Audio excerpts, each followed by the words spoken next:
So now let's get started with pandas. Now pandas is a very, very powerful basically data frame or data manipulation library that we'll use in Python quite a bit in this course. So what exactly is it though? So pandas is a Python library that allows us to perform high performance, easy to use data structures and data analysis. It's an invaluable tool for data scientists and analysts. And the name stems from the term panel data, which is an econometrics term for multidimensional structures in datasets, structured datasets. So let's see what pandas can do. Pandas allows us to manipulate data frames. So think of data frames as Excel sheets or tables of data, although they can be multidimensional, but for now think of it like that. And you can manipulate this and do all sort of statistical analyses with it. Analyses, I'm not sure if that's a word. And it's just incredible tool. So here's an example of what a data frame looks like. It's just a 2D table. So imagine we have this table here with these names here. All right. So this is a guy's name here, his date of birth and the subject he did and his exam score. All right. So now what can we do with this? All right. So we now can see we could have a guy could have multiple, he can occupy multiple rows here for each subject. This is going to be duplicated, which is sort of redundant, but that's okay. And we can use pandas now to basically consolidate something like this. So you can actually separate his name, last name, get his age from his date of birth here, like calculate it out. We can actually get assigned the subject area, which was given to us here, which it wasn't given to us, but we can actually be like, if this guy did maths, physics, if it's like belongs to this group, then he's in a sciences group. If Imran is in does the subjects, he's in a Spanish group. And then we can assign overall grade here and get the average mark. So pandas can actually take something like this, some raw data, and you can produce something like this quite easily. This is probably you can do this in Excel, but imagine doing it in a much more customizable way and for bigger data sets. This is what pandas is so powerful at. It's basically like Excel, but super good at these things. So let's understand a bit about what data frames are. Now, I'll teach you this during the course a bit more, but what you should know is that we call these column headers here. Basically, this is the index here, all right? And this is the data frame itself, and this is a series here, or column. So now let's get started with pandas. Let's do an actual introduction in Python, all right? So let's get to it. Okay, so let's get our feet wet by playing with pandas. So now you can open up the predefined notebook here, which I have. And it's up to you. You can actually go along with this notebook here. Or let's do it as a code along. So let's create a new notebook. And we start from scratch. So you actually have the reference whenever you need to figure things out that you may have forgotten.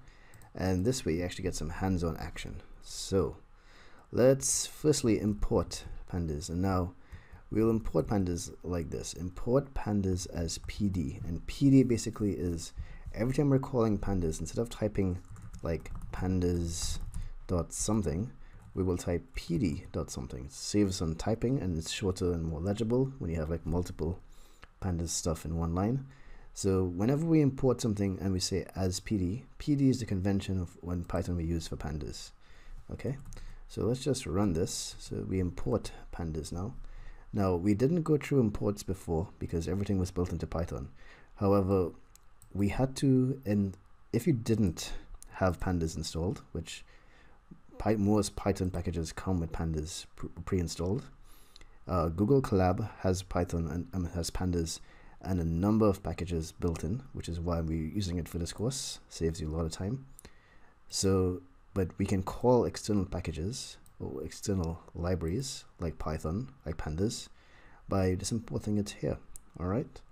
So now let's start with creating a list, not a pandas data frame yet. So let's create this list here. 1, 4, 3, 7, 2, 6, 3. All right. And let's make sure it's done correctly.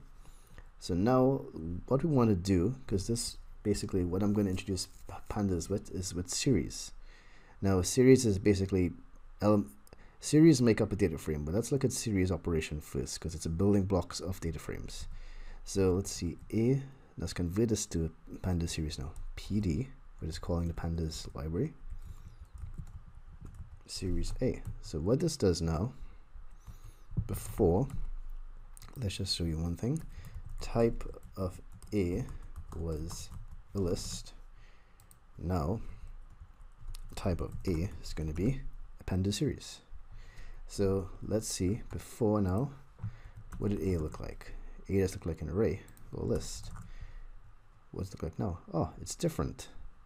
It's pretty cool, and it has a data type below, int64, which is a 64-bit integer. So now, what can we do with series now we couldn't do with lists? So let's do some simple operations here. Now we could have probably done this with lists too, because Python has some built-in functions, but this is stuff that's specific to series now. So let's get the largest value in our list, in our series, which is 7.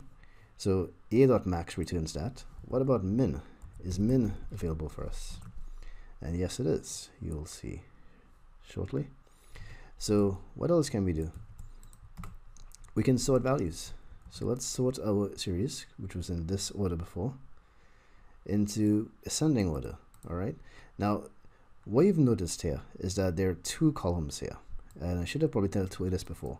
But column 1, or the first column here, is the index. So this is like the array value index. So it's 0 to 6. And this is the value that's in each one.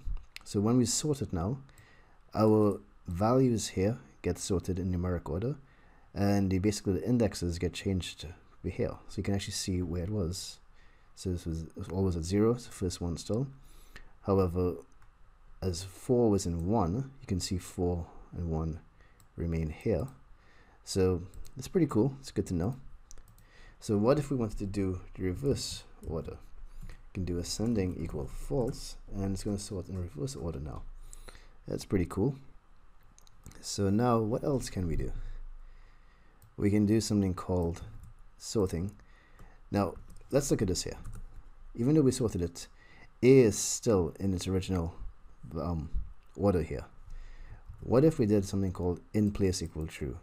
In place equal true in a lot of pandas functions means that A is actually going to be replaced now by this sorted array, or sorted list, or series, I should say.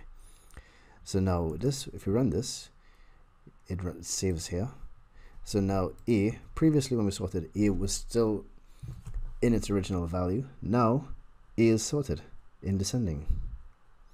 So we can actually remove this and it'll be here. So now, unfortunately, while we've sorted A, we can't actually get back the original sorted order unless we sort by indices here, which is something we don't really usually do, but we can do. Now, let's look at something else here. We can do some indexing like this. And basically, what does that tells us? That gives us everything up to the first value is what it gives us. So now if we change this to say 4, we get basically everything up to here. So that's up to here, I should say. So 1, 2, 2, 3. So that's pretty cool. So what if we sorted like this now? Similar to list in that we've seen previously in Python crash course. It basically gives us everything after the 4th element going on from 4. So this is 4, 5, 6. So this is pretty cool. This is actually quite useful, you'll see later on. So that's it for our quick intro to Pandas series. We're going to move on to a lot more complicated stuff now, so stay tuned. Okay, so now let's move on to our DataFrames intro, where we're going to do quite a few things. So let's open this file. This one isn't going to be as a code long like the others because it's quite long. But you can feel free to code along if you want. Just pause the video, type it out. So you may want to copy and paste some lines like this, but whatever you prefer. I'm just going to run it from here and describe each line to you guys. So in this tutorial here, in this basically this notebook here, we're going to learn to load data frames, how to save them, how to turn them into other data types, and a bunch of other stuff here. We'll go through one by one. So let's do this first. So now what we're doing here is we're loading our data from a GitHub source. So instead of having to upload all the files to you guys and have you guys download it and then mount it in your Google Drive and all that stuff. I mean, you can download the data if you want to run this locally. I have that code available for you guys. But this for now, what we're going to do is we're going to make it quite easy for you guys. I already have my data sets uploaded here. And what we're going to do, going to point our read CSV to this URL. Now, usually in this pd.read CSV file, you actually enter like the actual like path, like the file path. So you'll enter something like C drive dat like my files / datasets, and you can have like titanic.csv. That's how you work with it when it's local files. However, since I'm using a URL, let's undo that. We can just directly point it to an uploaded file here, which is quite convenient. Python and Pandas has made this so easy for us. So let's load this, let's run this by pressing Shift and Enter. And there we go. So you may have noticed now what we've did here. So what we did, before I actually go down to this line, we loaded this file here by using pd.read CSV to this file, which is the Titanic passenger dataset. And what we did here, we made it, we pretty much basically called this data frame df, data frame. Typically in a lot of notebooks, you'll see data frames either called df or something after the dataset. And head, what does head do? Head by default gives us the first 5 elements of our data frame. Now, if we wanted to, let's just add an Xcode block, get the first 10 rows of our dataset, we can do it here. So this is the Titanic passenger list, manifest list. I won't go through what each of these things mean here right now. It's another project where I do. But basically, this is the ticket, fare, cabin, if they survived or not, their name and their sex and their age, all right, and their class. So if it's first class or third class, second class, it was here. So this is a very common and popular and quite fun data set used by beginner data scientists to run experiments on.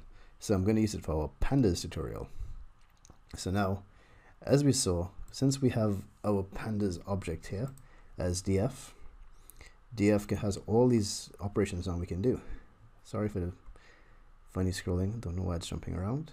So now if we wanted to save this now, the CSV, we can actually call it here.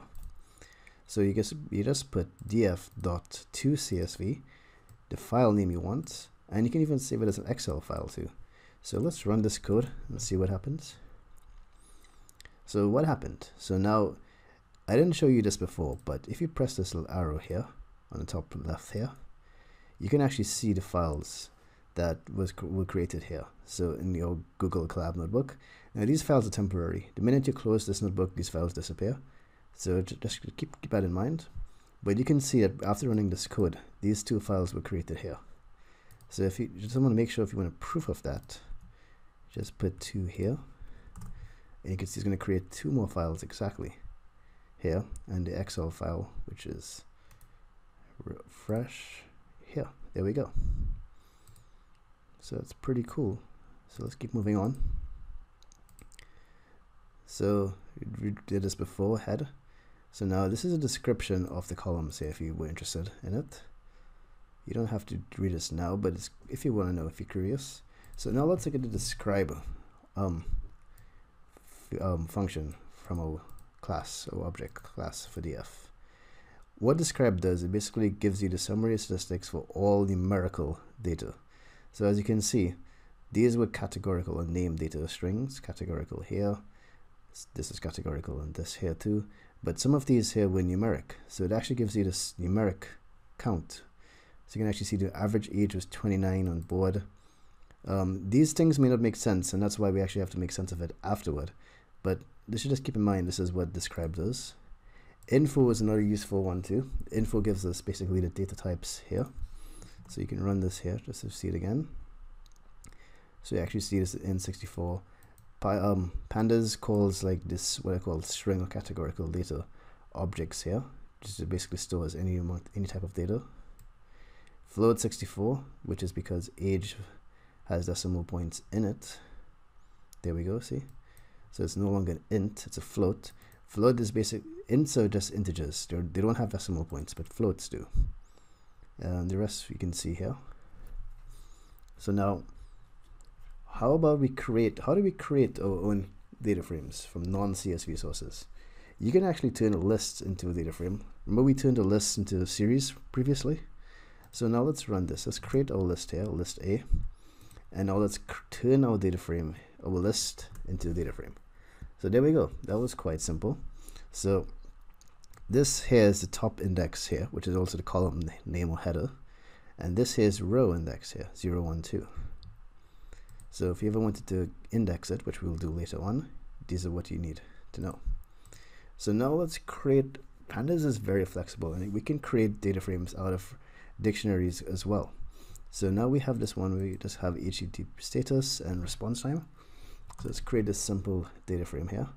So now you can see we have 200 corresponding to 0.04 and all these vice versa here. And we have this nice little neat data frame right here that we built. So now let's look at some more data frame operations. Previously we used df.head. Tail gives us the last 5 lines by default, and if you wanted to see more lines, put it in there. And you can see the last 10 index rows here, because this means that there's 208 rows of data in this data frame. And we can run describe again, info, then need to do all that again. dtypes is another useful one. Instead of running info all the time, we can see dtypes quickly here. Columns is another very useful one. By running columns, df.columns, there's no brackets there, just like that. And you get basically all the column names here. So if you ever wanted to create like a list with column names, this is what you do. And now if you wanted to view one column, this is an operation you'll be doing quite a bit and you'll see why. So you can just address columns like this. So df.name, which was here, and you get basically a data series of all the names of passengers here. And you can do this for any column in our data frame. Now let's unhide these here. So we run head again for some reason. Now let's look at this here. This is in the indexing and selecting segments of data frames are very, very important. So now let's look at this here. So what if we wanted to get the first name in our data frame? How do we actually address that? We use lock. Lock basically means that we actually know the location of our data, and what it means is that we actually indexing by row index and column name, which is quite cool. So we can do this here. This will give us the first record. This will give us the second name here, Allison. And we can do it for, you can do it for sex if you want, but it's just going to give you male or female, which is not as informative as using name. So we can do the same thing here. Now, this is a quite nifty one here. You can slice an entire column right like this by using lock, colon, comma, and name. And this gives you basically the same thing we have before here. It's just another way of doing it. But you can actually replace or add on columns using that method here. Like you can create this here and get a little series with all these names here in this. So slicing a row. Slicing a row isn't as simple as slicing a column, but actually it is, because what we do here, we want to get the first row. First row means that we want to get, I don't know why this is sticking a bit. Yeah, all of this here. We want to get all of this row data right here. It's not an operation you would tend to do much in Pandas, but it's still available to us. So let's do it here. And how it works, this is the row we want, and we want all of the columns here. That's how we basically index that row. Now this is a more useful thing here. Now I showed you before lock, which is label-based selection. iLock is actually quite useful if you're building loops, which is frowned upon in Pandas, and I'll tell you why later on. But you can do it. So see your head again. Now let's run this line here. df.ilock01. What this says here is that we want to get basically the first row and the first column. All right, first row here. This is column 0, column 1, And we've used the indexing iloc to get that data. All right. Similarly, you can use iloc like this 0 to get the first row of data again. And now let's move on to this here. So note, a one-dimensional pandas object is essentially a series, and a two-dimensional pandas object is a data frame. All right. So anytime you have two columns here, basically that's a data frame. So now let's see how we can slice multiple columns. So suppose you wanted to extract just name and sex from our Python or an initial Titanic data set. This is what you do. Because remember, similarly,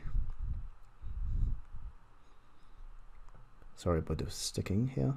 Similarly, when we did this here, slicing a row, this one here, yeah, we use this here, and we use a comma that name here to get the entire column here of name. So now let's go back down to this here. We can do that same thing here, but we can include name and sex and use the square brackets right here. Pay attention to that. And basically this gives us this here. So this is how we slice and extract columns out of a data frame, which is something you'll be doing quite often. And this is an alternative way of slicing, which I actually kind of prefer. This way you actually, instead of just typing like say name in here, what we do is that we use two square brackets. So we have this and this here, and the columns we wanted. So this is a more attractive way of doing this, and more legible way, I would say. And you can slice rows similarly as well. This way we actually get the third row, because the index is 0, to the fourth row here. And we get all the columns. This is what this blank space after this column means. So let's run this just to make sure it works. And there we go. And again, we can do some numeric operations on series data here as well, which I didn't mention to you before in previous slide, but previous section. But let's see how it looks. So we created a simple data frame of A and B here with these values here. Now let's extract A for a second. All right. So remember, we're extracting this column. We're just putting A in here. If you wanted to get A and B out again, you would use more brackets and put B, comma B, like what we did up here. There we go. Where did it go? Right here. Not this one, actually, this one here. So anyway, let's go back to it. So now we've run this. Oh, do we have? I'm not sure. And now let's run B here. So now we have data frames with A and B separately now. So what if we wanted to add them? If we add them, we would just get a mathematical operation where we add 5 and 1, 15 and 2, we get 6, 17, and so on. So we can do some descriptive stuff on series as well, which is similar to what we saw in the last slide. However, now we can do mean, mode, and median and those things, which is new to us now. So let's check it out. And they all work quite well. You'll learn the proper definitions of mean, mode, and median in the upcoming slides. However, for now, if you know it, you know it's giving the correct thing. Let's check sum. Now here's another one we can do: value counts. So let's look at B again. So let's just run B separately. All right. Now we see here B had 5, 15, 10, 20, and another 15 here. So if you run B value counts here, you can actually see that there's actually 2 15s and 1 of each, which is actually quite cool. We can actually describe it now as well if you ever wanted to see. So we have 5, the mean is 3, this is A. Let's just check out what B looks like. Mean is 13 because we have like 10, 15, 15, and 20. So it's a good average, yeah. So remember our Titanic data set. What I'm going to do now is going to use describe on one column alone. So now let's try the sex column here. So if you use describe on it now, you can actually see we get the count, which is going to be the same for all, how much unique values there are, 2, the top one, and the frequency of the top one. So this is quite useful sometimes if you want to get some quick summary statistics on like data in the data set. So let's scroll down a bit. Sorry about this sticking, it's bit finicky for some reason today. Alright, and here's another function called unique, which is very, very useful. It can tell you how many unique categories exist in a class. So if you run it on the P class, you can see there's 3 passenger classes here, 1, 2, and 3. So now let's look at more descriptive stats on DataFrames. We can actually run the mean on 2 columns alone here. So you run it quickly and you get the average fare and the average age. Now, if we specifying the axis part now, note axis 0 is used by default and it calculates the column statistics. Alright, so that's basically what we just did. Now this is how you visualize axes now. Alright, axis 0 is basically a column axis and axis 1 is a row axis. So whenever you see Python pandas functions where they have axis as an input argument, you can actually specify which axis you want to run the operation on. So if we were to run this on the column, sorry, on the row, what it does, it gives you the average of fare and age each row. So it's like it gives you the average of 10 and 15 here, which is pretty much a nonsensical thing to do right now, but just illustrating that it can be done. So here's another example here. Now let's get the mean here. Yeah, so this gives us the mean of all of the numeric columns, although I think this works by default only on numeric columns anyway. Yeah, it does. So this is sort of redundant, but it's good to know that it exists here. So now let's start with filtering our data frames. All right, and what that means is that we're going to do basically select certain criteria on our data frame to filter on. So the one we're going to do it on an example in our Titanic data set is filtering on the first class passengers only. So to begin with, what we do first is that we run this here. Now this is just to show you that if we put df, only this row here, equal to 1, it returns a data frame where it's a Boolean column here that is true if it's equal to 1 and false if it's not. So you can see, since this is sort of sorted by class here, all the stuff in the beginning is true and then it ends with in second and third class being false. So similarly, we can run these things for age as well, and you get a similar type thing here. So now, how do we actually separate, like how do we actually get data frame to actually show the passengers who are only above 70?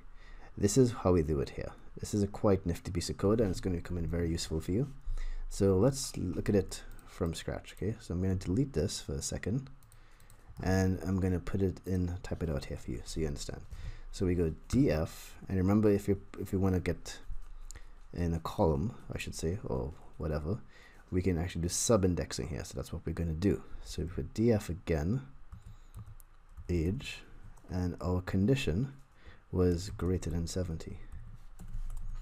So this gives us, returns a data frame with only so there's not much passengers. It was just 6 passengers who were over the age of 70.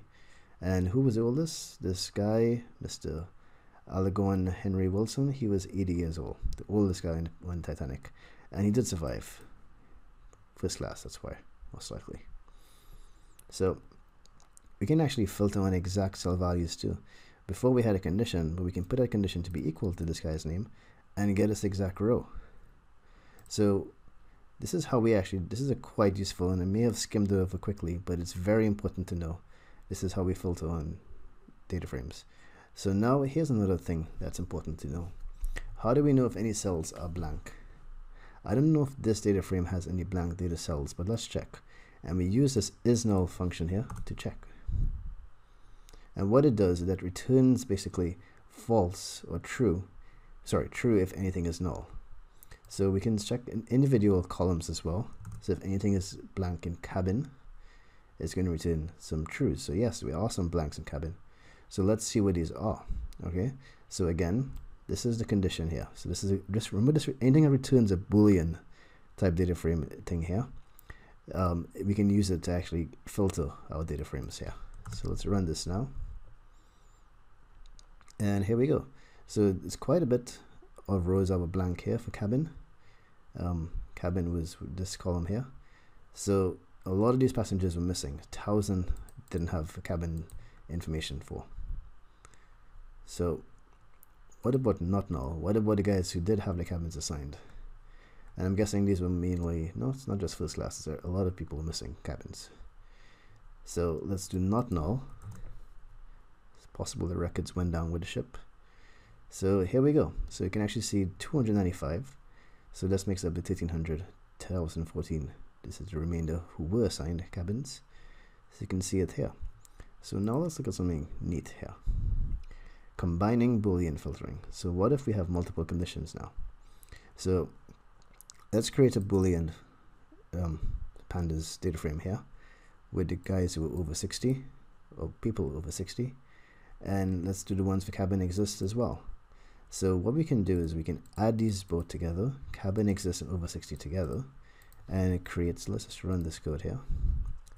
And we get this other Boolean here, over 60 cabin exists. And now let's filter our data frame on this one here.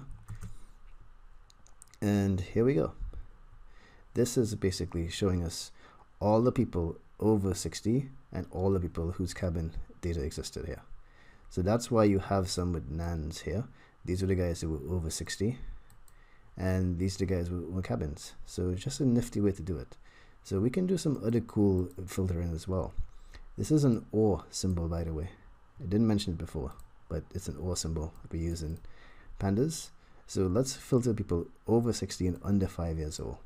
So what we do, let's just erase this for now. So the first condition here is people who are over 60 years old. We've seen this before. Or people who are under 5 years old. And we have it in brackets because we just need to have the syntax done because of the or in the middle. And then we just put this here.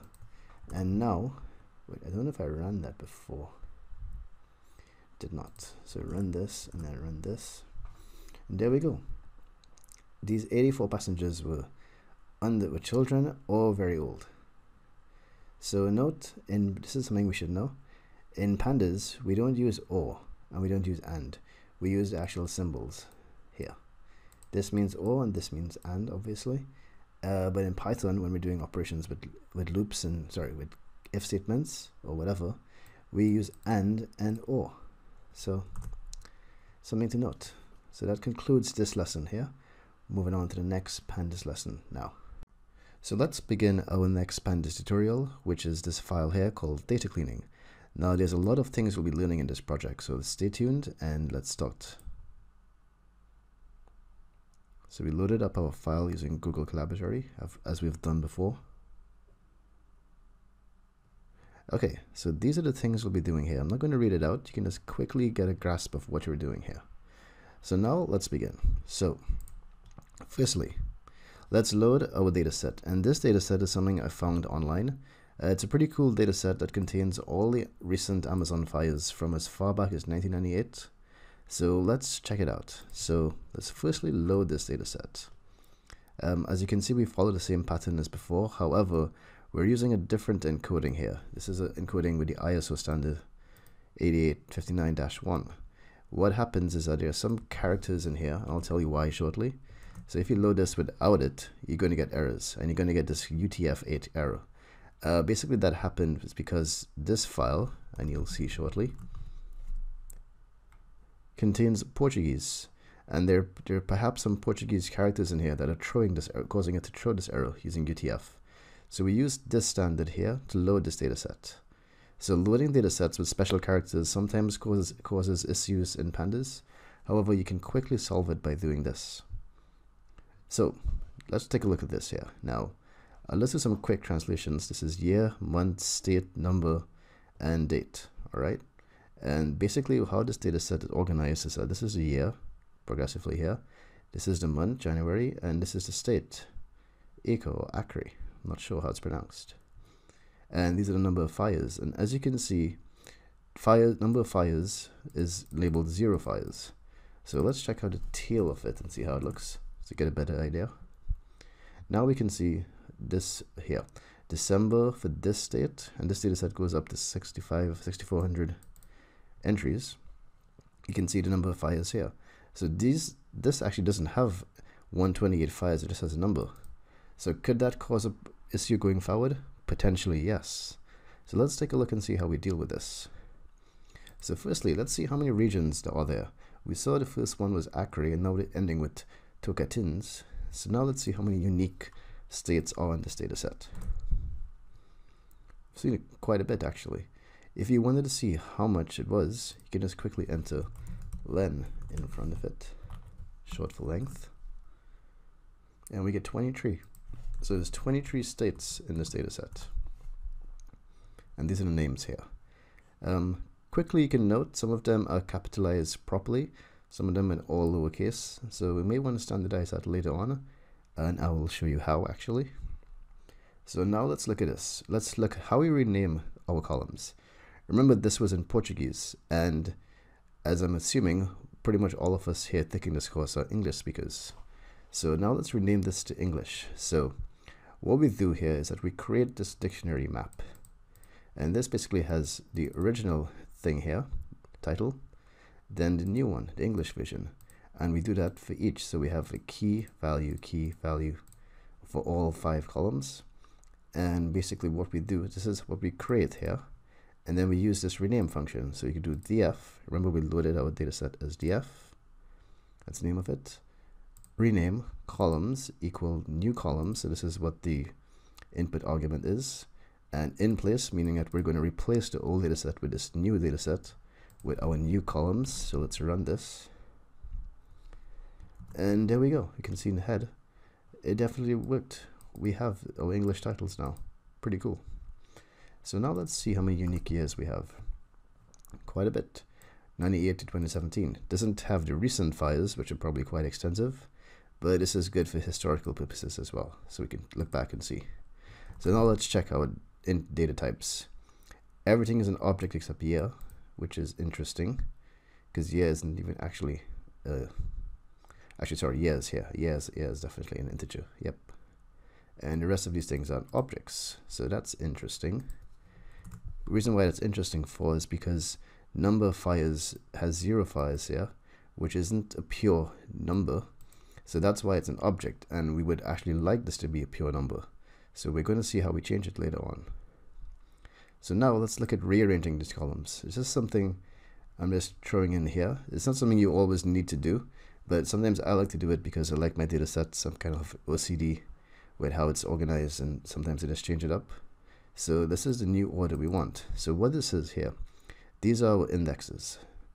So 41023 corresponds to 4102. Well, this is actually 4. This is 3 here. My bad. I can't count. That's fine. So what I'm trying to say though is that the new order we're taking is that we're putting 4, which is this one, at the beginning. We're putting 1, which is month, secondly. So you can see that it actually ran it previously here. So you can take a look and we can see how we change the order from this to this using this. And this is the line that actually executes the change. We don't actually need head here. That's redundant, so let's remove that.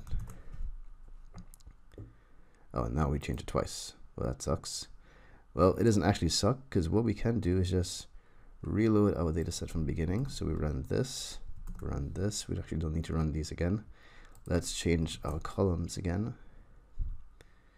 And now we can rearrange the order we want.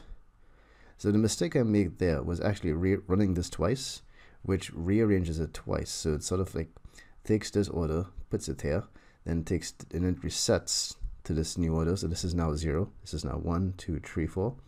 So if you run this again, it's going to flip the order into this way now. So just so you know, you only want to run this line once, and this is how you do it. df, big square brackets, df columns, that's the function you're calling, new order. So it takes this as a new order here, and that's it. So now let's check something here. How do we determine if a column contains numeric data? So luckily we have these string functions we can use in pandas. So we address this column here, selected this column I should say. We use the str, which is a string function, to check for numeric data. So this returns a Boolean, as you can see here. Basically it tells us all the data here, which is numeric. So you can see definitely when we ran tail before, let's actually do it. Mr. D out, but tail. So you can see it's correct. These were the bottom columns here that were actually numeric, and these ones weren't numeric. These were like string type data. 0 fires, which is basically maybe someone in a data entry field entered it wrongly. So that's why we get false on top and true below. So now we can use this here to see, and we get an error. And now that is because I explained here, we get the above error because our isDigit returns none for blank or missing values. To fix this, we need to now convert is spelled a little wrongly here, our column data type from null to string, because this string data can't actually work in this column here. Sorry, this isDigit thing here. So that's okay. That just tells us now that we have to change this to data type to a string. Then we can check to see if it's a digit, because this isDigit function only works when it's actual data set here, not for missing data. Okay, so here we go. So it worked. isDigit is false here, it's not a digit, and it is true here. So these are just two ways you can actually check using these functions here. So continuing from our last notebook file, Pandas tree data cleaning, now let's see how we remove this text from unnecessary text from columns. And the unnecessary text I'm referring to is this fires thing here. We have 0 fires in a column that we want to be purely numeric. We want it to be like how this data looks here, but for every data entry here. Number of data entries in this column here have the word fires in it. And you can see, just look at this one. Let's just run this in a separate shell. Let's look at it as 25, and you can see, look how many of them have fires in it too. So it probably happens a lot of times in the data set. Okay, and just so you know, we're able to find this quickly by actually looking for the fact that it wasn't a string data here. Okay, I mean, sorry, it wasn't a numeric data, because this was supposed to be a numeric column.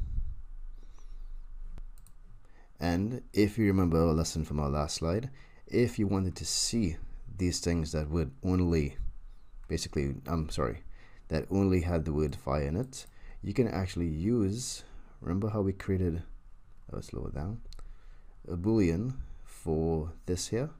You can actually use this to create basically a data frame that has all the entries with the word fire in it. So you actually could have done that. That is actually a good homework lesson for you guys. I'm not going to show it to you guys here.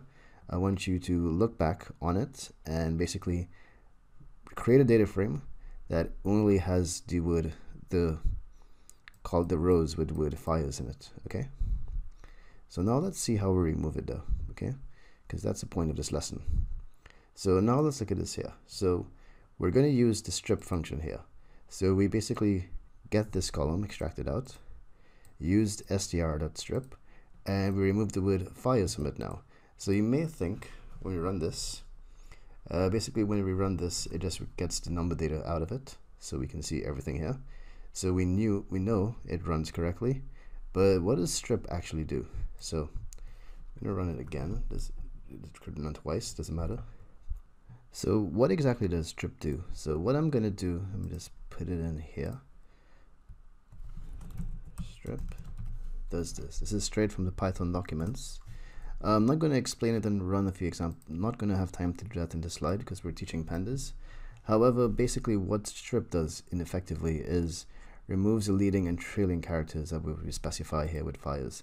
There's also a right strip and left strip that we can use if we wanted to actually get left side, right side. However, strip aims at both. So we're using strip here to get rid of the word fires here. And as you can see, when we run this, we already had the output there, but it does run effectively. This is exactly what we wanted. So basically we stripped the fires off of this column and basically equated it back to the same column with the same name. So it replaces this data here, and we can see we get exactly what we want. So let's see, did our data type actually change? And no, it didn't. Okay, and there's a reason for that okay, and that's because we actually kind of have to force it now. Okay, and there's another reason as well, in that there was some blank data in this file here, And what we're going to do is that we're going to replace that blank entries here with 0. And the reason I know we have blank entries even though we didn't check is that we'll actually check soon. I know this, however, beforehand, this is probably a bad teaching technique, is that you should have checked to see what is in this column exactly. Check for nulls, check for blanks, and then deal with them accordingly. I'm teaching this in reverse just because I want to teach you string functions. So just disregard the order of how this was taught and just take away that lessons that we're learning on how to use these things here. So the first lesson here is that we're going to use a new string function here called replace, and this one is sort of self-explanatory. It replaces the first input here with this input here. So now we're replacing any blank entry here with a 0, and then what we're doing now is that we're changing this entire thing to a float data type. So now, as you can see before, it had zeros here, which was sort of like a pseudo int because it wasn't quite an int yet. It was like an object, which is really a string here anyway. So let's run this, and you can see when it's finished. Okay, there we go, and we can actually see now instead of 0 it has 0.0, which means that this data is now a float data type. So that was one way we could have handled this blank data type here. However, there is a far more effective way, and I'll teach you that now. So now let's reload our data set by running these 2 lines here. Let's change our columns immediately. So we're changing it to English. Let's rename and rearrange our columns here, which is this line. And let's strip the word fires from it. And let's make a hard copy of this. This df.copy basically creates a copy because there's something you probably won't know in Python, and it's not something I'm going to explore just yet, but with Python, every time you basically, like, let's say we had df here, we created, all right? Actually, I am explaining it now. So anyway, just pay attention to what I'm saying. So every time you create a data frame or variable, let's say df, if we had just say df is equal to copy, what Python does is that Python actually does not create a fresh new copy in our backend, or basically our memory addresses, I should say. What it does basically just references this. So now this points to this. So now every time you change this, this changes. That's not exactly what we want. We want to basically keep a fresh copy here. So anytime we change stuff on df copy is like a backup data set that is untouched. So the only reason we're keeping this here is because I think later on in this lesson, I have to double check, is that we may just want to use df copy. If I don't use it, because I haven't run through every cell here in maybe a few days, basically just a way to know in future, this is how you create copies. So it'd be like creating a true copy of our data frame. Okay, so now let's run this code, and we see we have everything here. So everything is in a nice order here, and I just realized we didn't actually rearrange these columns. That's why I have to just pause for a second. This line was to rename columns, not rearrange them. That's fine. We'll just go with the existing column format. It's just 5 columns. It's not going to bother me that much, I hope. So now let's use this function. This is a new function I'm going to show you guys. df is null, and we're using this one called sum here. So before we actually use sum, let me show you what df null does. All right, df is null, I should say. Basically, it returns, you can see, a Boolean here to tell you if it's true, it means we found a null value. If it's false, which means value is entered in our data set. So when we put sum at the end of it now, whoops, dot sum, what happens is that it tells you how many null values were in each column. So we can see number of fires had 132 missing values. So that's not good. So what do we do with these values? So we can easily remove null or nan. That's not, nan stands for not a number of values. Okay. We can firstly drop the rows with nan values. So if you go df.drop_na, it just automatically deletes these files. All right, these rows, I should say. And basically this, if we run, okay, I'm going to illustrate why we need df.resetIndex. Okay, so now let's run this. Okay, yeah, just as I thought, that was a fairly redundant line. All right, Actually, no, it's not redundant. I actually have a comment why it's here. So it resets the row indices in case any rows were dropped. So what that means is that let's say we deleted 2. This was a blank entry here. Well, what happened is that if we didn't do reset index, you would have 0, 1, 3, 4. So what reset index does, it just basically sets out in the indexes or indices back to a numeric order. So let's run it to make sure it's there. And now let's run isNull.sum, and exactly as we expected, we deleted all the values that were missing. So we now have technically a clean data set. So but is that what we wanted? All right. Maybe, but however, there are other and probably better methods of dealing with NaN or null values.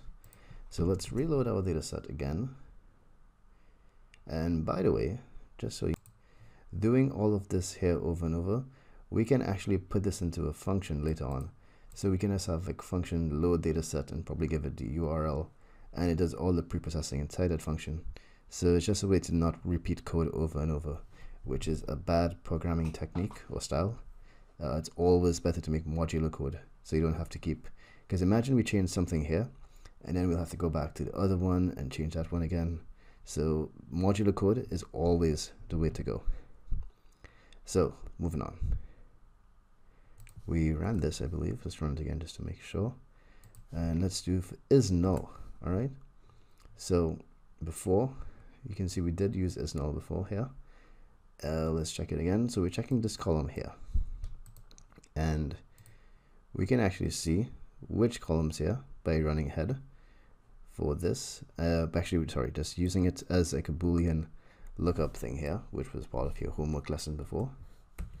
All right, so you run this here within here, and we just use head to see the first few entries, first 5, and we can see which ones are missing. So we're actually seeing these here. So let's just use teal to get a good idea of how the entire thing looks. So you can see, yeah, it's missing almost uniformly throughout this. All right, so let's go back here. So now what do we do with this missing data? Okay, as we can see, we can drop them or drop any, which we did before.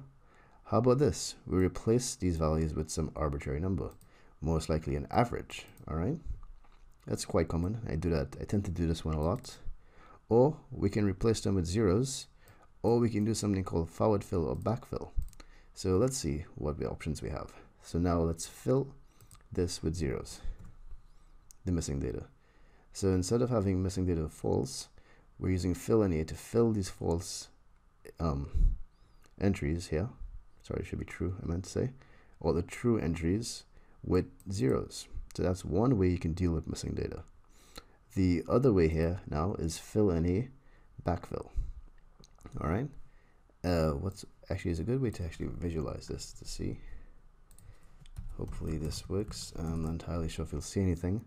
No, because it's actually in number 68.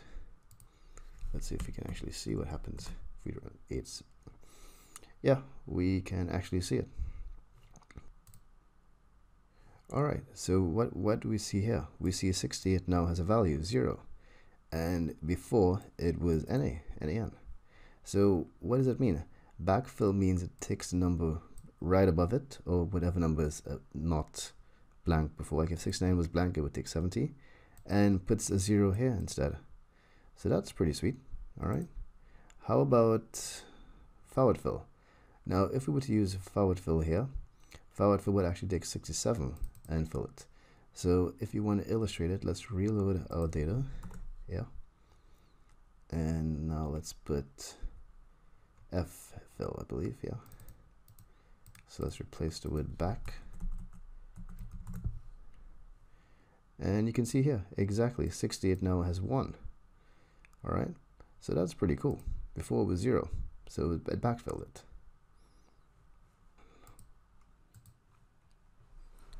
So right, so we can actually see that 68 now took 67's value here, which was the forward fill.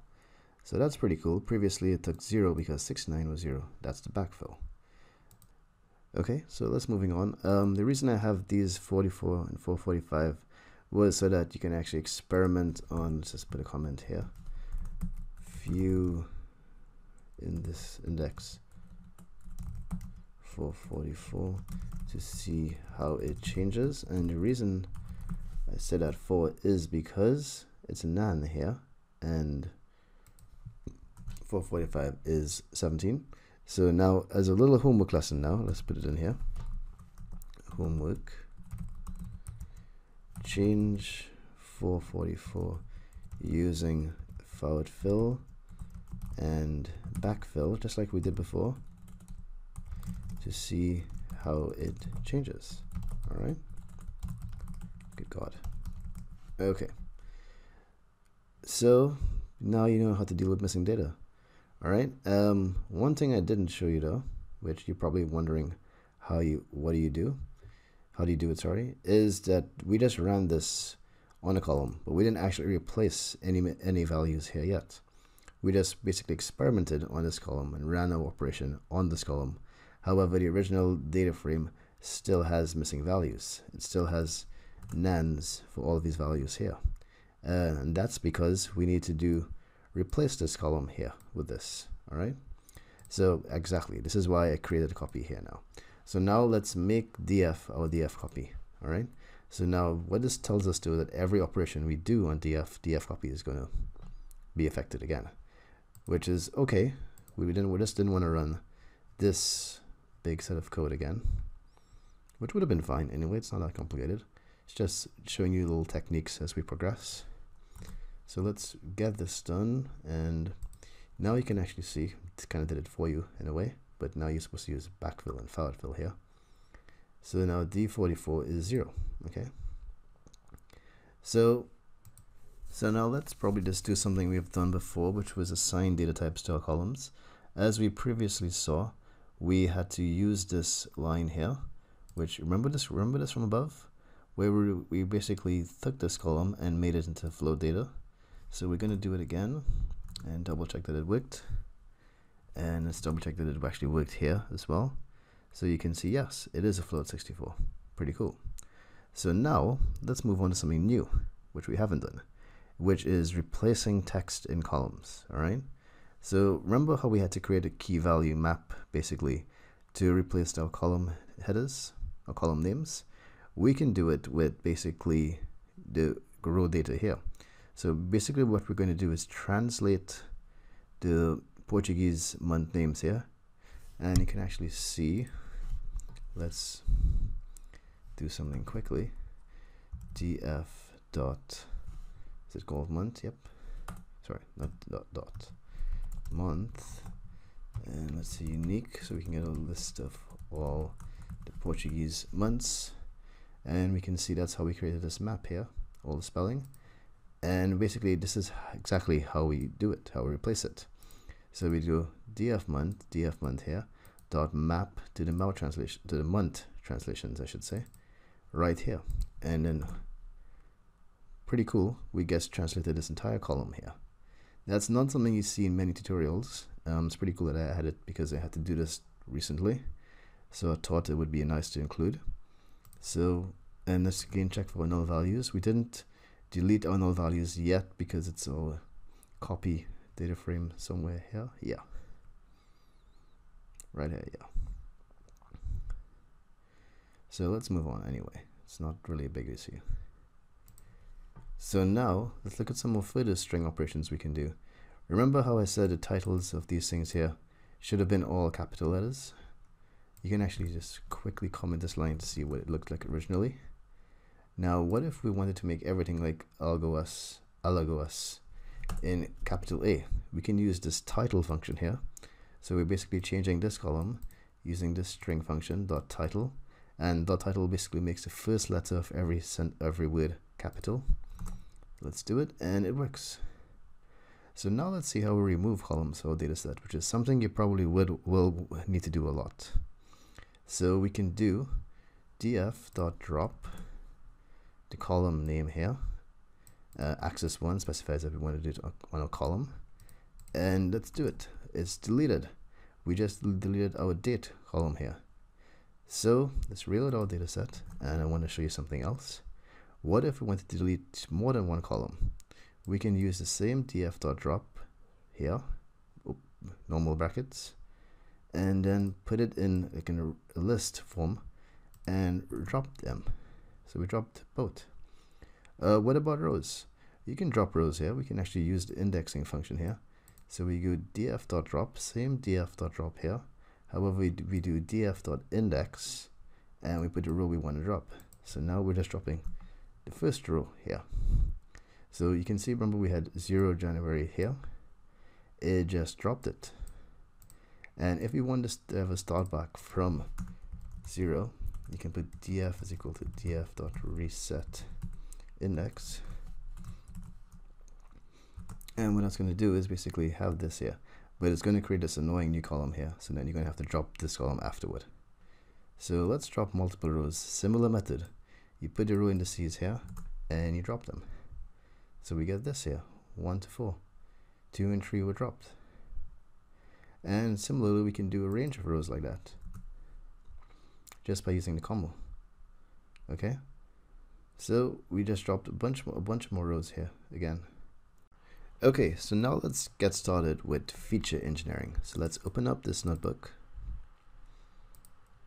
and get started. So we're going to use our Titanic dataset to illustrate what feature engineering is. And while I haven't actually told you explicitly what feature engineering is, I'll basically tell you right now. Here's a Wikipedia definition of it right now. Okay, so feature engineering is the process of using domain knowledge of the data to create features that make machine learning algorithms work.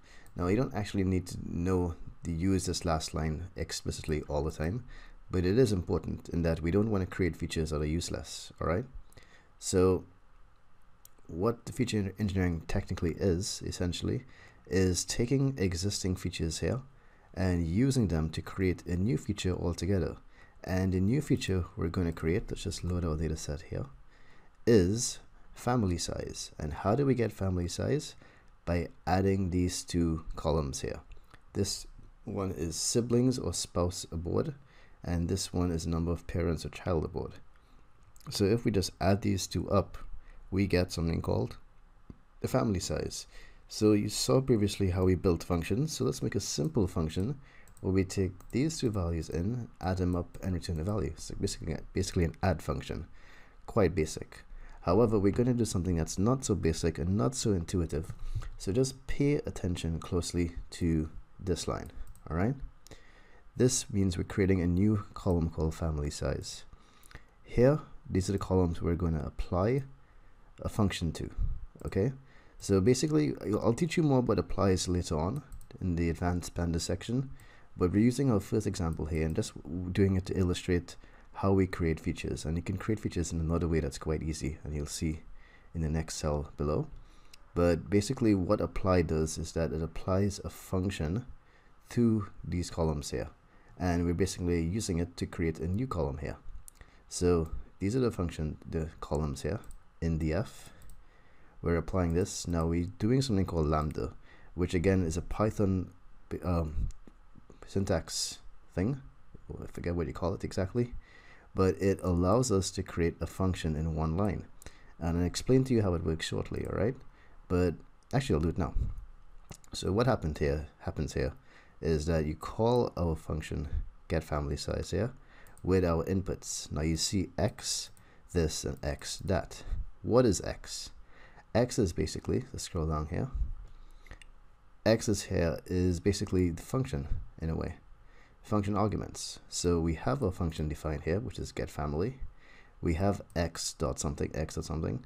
Lambda, basically x here is our inputs. So x is basically the input data that we're sending to our function. And that's why we can just use x to basically address the columns here in and out of it. And these are the columns we're actually applying to it here. So, well, like I said, this is all a bit confusing, and I'll show you simpler examples later on. However, as we run this, you can just see quickly that it worked. We do add these two together. So 1 and 2 is 3. So we have essentially used this tool to create a feature engineering illustration here of creating a new column with family size. So what I wanted to tell you though is that we could have done this quite simply here by just doing this. And I'm creating a new column called family size too, just to show you here. that we could have just added them together like this. So there are multiple ways that you're going to be able to create new features out of existing data sets. This was a basic one that we could have done like this. Not all of them you can do so simply like this. This is why this was here. All right, so you look at this carefully here, and you can actually see exactly how this function works. There will be some examples later on in the advanced Pandas section that basically slow this down and show you guys how you use this to speed up your operations significantly. So that's it for feature engineering right now. So now let's look at concatenating, merging, and joining. So let's double click on this IPython notebook, and it loads quite quickly, relatively. There we go. So these are the functions we're going to learn here. So now let's look at this quickly. Let's create two data frames here. So I'm just going to run this here. So we have data frame 1 and 2, and the only reason they don't look like standard data frames like how you've seen it before is because I used a print function in front of it. If you want to see it with a nice little data frame structure like this, just run it separately here, okay? But basically this is what I wanted to show you. So we have two data frames with 2 rows, 2 columns each, 4 rows each, and basically this is the values in it and items in it. So we have A, B, C, D, E, F, G, H, and the values here. Okay, so now we can, what if we wanted to stack them vertically into one data frame? So df1 is on top and below is df2. We can use concat, and let's run it and see what concat does. There we go. We've actually combined our two data frames together, which is something you will find quite handy.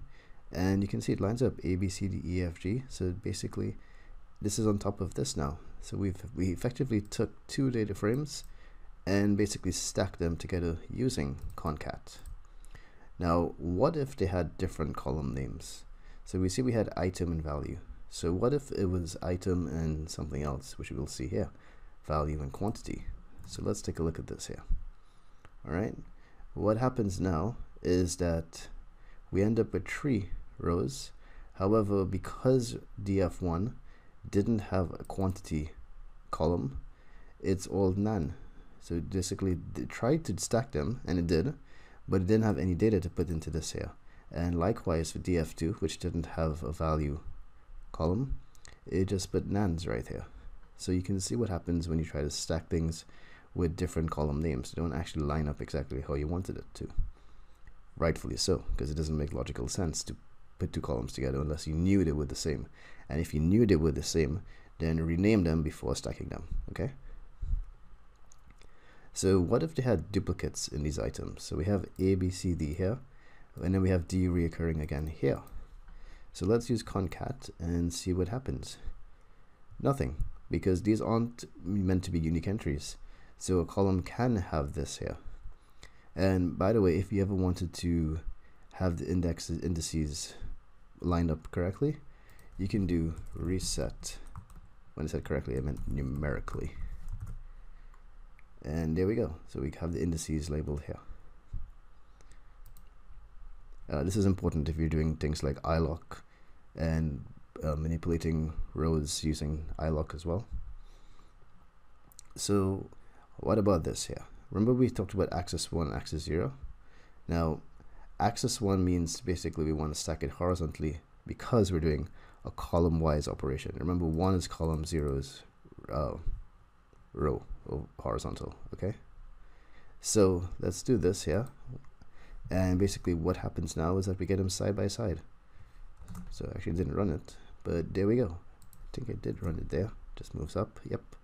So we get them side by side, which again could be very useful depending on how your data is framed. That wasn't a pun, that actually just was kind of what I meant. Depending on how your data is, you can actually be doing it correctly by joining it this way or that way. There's no right way. I mean, there is a right way, but it depends on your data. So we can see this here. This is from Pandas Documentation, how vertical concats look, pretty much what we did before, and how horizontal concats look, okay? And you can see the same issue here. When things are missing, it actually puts nans in place of it here. So it's a nice illustration of it again. So now, similarly, we can use append to add multiple data frames onto each other. Okay, so we've have these here, these 3 data frames we've continued. So we've put append here, append df1 and df3 with df1. So what does that actually tell us? It tells us I have a mistake here, because what I'm actually trying to do here is actually put all 3 together. So we have df1 here, and we're using now this append here, so we have open brackets, and we have the 2 data frames here is like in an index in the list format, and basically what we're doing now, we're just appending it to df1. So let's run this, and there we go. So even if we have different value items here, we've got 3 columns coming up now, nans for all the missing values that weren't in the other data frames, and a, b, c, d, e, f, g equal to these all the way to k and l, exactly like it here. So now we've used append, we've used concat. These are quite easy. Let's do something a bit more difficult. Let's do merges. Now merges can get very complicated, and I'm not going to get into every single type of merge. However, look at this diagram carefully. All right, now before I continue with merges, you need to know one thing. When you're merging data frames, you're not just doing a blind concat. You're actually matching data together by the keys. And what does that mean? Let's take a look here. So now let's look at data frame A and then data frame B.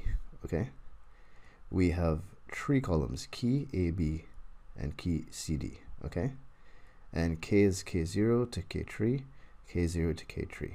Now when you do a merge, what you're trying to do here, you're trying to basically use a key, which is this column here. So you're trying to match k0 values here, a, b, to c, d, and c and d, which means that the keys line up. So now let's do a merge here on key, which is effectively what we call the column. All right, so basically on, it tells you what columns you're trying to pair up together, like in this diagram here. Okay, and I'll explain a bit more of this diagram if we just practice this first. Okay, so let's merge it. You've seen the answer there before. So exactly like I said, what I meant, and hope this illustrates the concept to you clearly, is that k0 now, we have all the values for k0 here in both data frames in one row. All right, this is quite handy, and I can give you an example of this. Suppose key was a person's like social security number, and A and B was some data like their financials or income from one data frame, and C and D was like their marital status and how many of kids they had, and you wanted to basically combine all of that into one big table, and you wanted to make sure that this number, the social security number, matched, like it was lined up correctly with the person corresponding to this data. Okay, meaning that this was his income, his financial stuff, this was his like kids and marital status, so everything now is in one line correctly like this. This is one of the most important things you'll be doing with merges, making sure everything lines up correctly and how you expect it. Sometimes if you do a bad merge, you can get this looking correct, but then you have duplicate entries, or you can have missing data. All depends on the type of merges you do here, and I'll explain that again shortly. Let's just go through this tutorial quickly. So actually now would be a good time, okay? Because what we're going to do now is do a right merge. So let's scroll up to a diagram and see what a right merge is. All right, so a right join or right merge here. Now this and this is just the polar reverse of this opposite. Okay, now let me explain this diagram fully. First of all, let's say we have a person's like a database like this with a person's social security number, and you want to join, there's a table here with like every social security number in existence. All right, and this is just like a subset of that. So this is just like 100 social security numbers matched with like 500 million. And so basically what you're trying to do is get the 100 values here matched with the data that corresponds to that big table from the 500. Okay, so that's a left join, and that's probably one of the most common joins you'll be doing, because you'll be working with one table and trying to get table information from another table into that table to match. Okay, so that's one type, and these are the type of joins here. All right, these are the type of joins you can be doing. All right, This is like a one-to-one type join, which means that you're matching, they're basically unique in each data frame here. All right.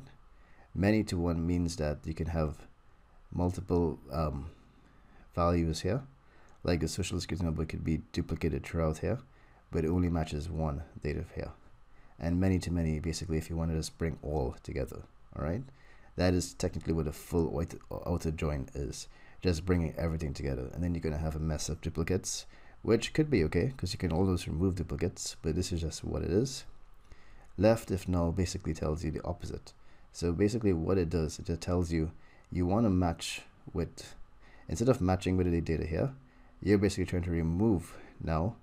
Like let's say we have data we don't want, people who we don't want from here on this table.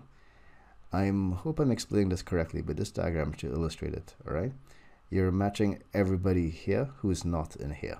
Okay, so basically if a person exists on this data frame here, you want them basically not in here, basically removed, which is what this represents.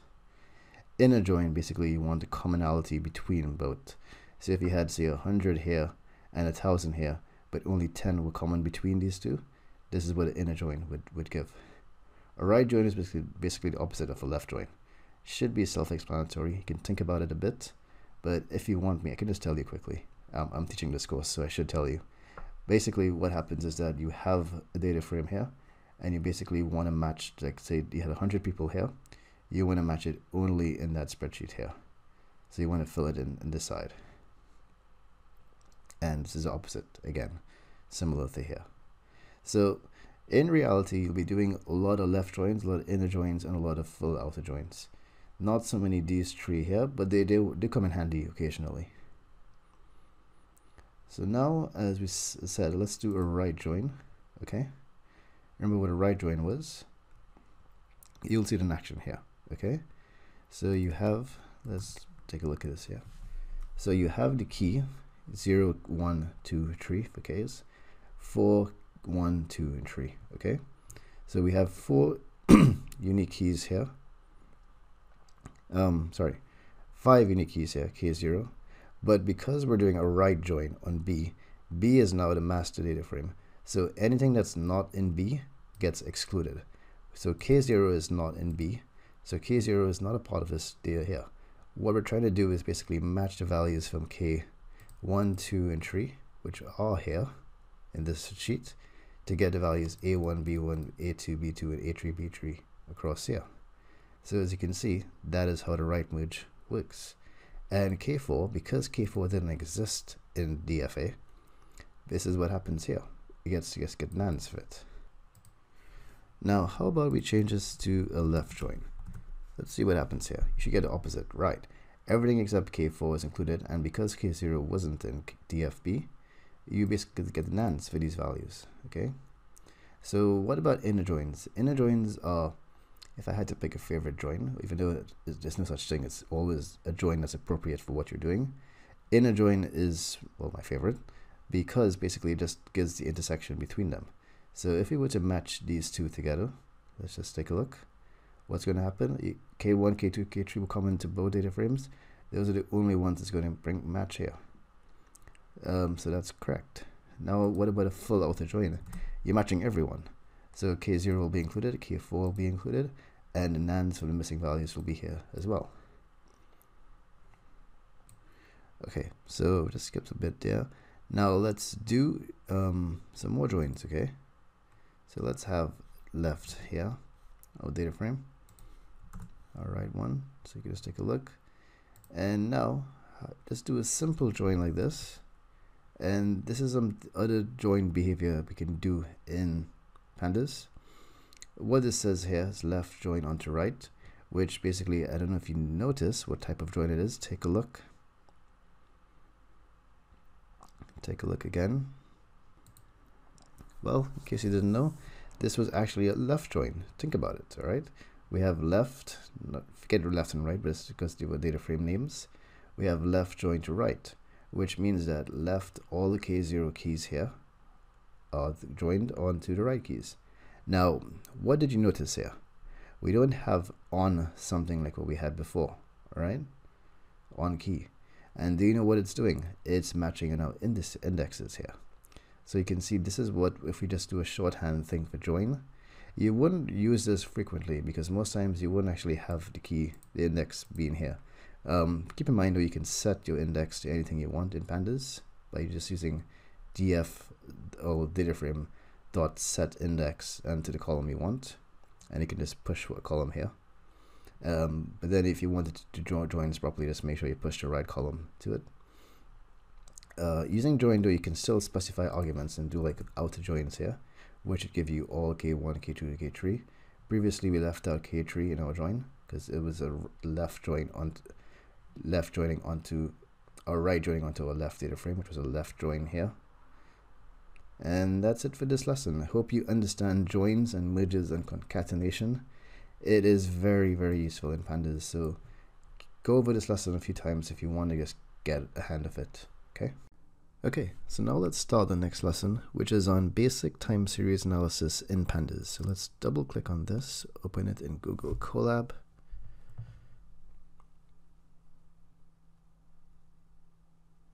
And there we go. Okay, so the first thing we're about to do here is we're about to just create a data series using Pandas dateRange function that starts this date there, which is the 1st of November 2019 and ends on the 7th. Okay. And what this is that basically frequencies h, which is every hour, it creates a Pandas series of data entries every hour from those dates I highlighted here. So let's take a look at this, and as we see, this is what it's like here. Note, this is the ISO 8601 format for date time, years, month, day, and hours, minutes, seconds. That's what we see here. Years, month, day, and hours, minutes, seconds. So now let's see how many entries did we create there. That was about a week's worth of data, so we get 145. All right, let's go 145 rows, I should say. And now let's turn this data series into a data frame. So we used pd.dataframe df here, and we just have an additional argument called columns. We're just naming the title column, date. And then what we're going to do is add a made up column for sales. So we're going to use a random integer from 0 to 1000 to simulate some sales data. So now we have a data frame that looks like this. So we have date as the index. Sorry, date is not the index yet. Date here. And we just have sales. So we have the sales for each day every hour here. So this could be like data for like an e-commerce site or something. Somebody with a lot of sales every hour at least. And now let's go on how we can select using dates. Okay, so this is what I said we should do. We now use df set index to date. So what that does, instead of having this index as this numerical column here, we now put date into the index, and now sales goes above in the hierarchy, and that's what we do. Let's do it. Oh damn, I did it twice. Let me just pause this and fix this for a second. Yeah, it's all fixed. Don't run this twice because we can only do this once, otherwise it's going to get confused because it doesn't have a date column here anymore to set as the index. Anyway, so now let's use .lock to index specific dates. So we can do df.lock, and we specify date here, and this is the data we want to return, the sales data. So let's run this, and we get 850. So that's pretty cool.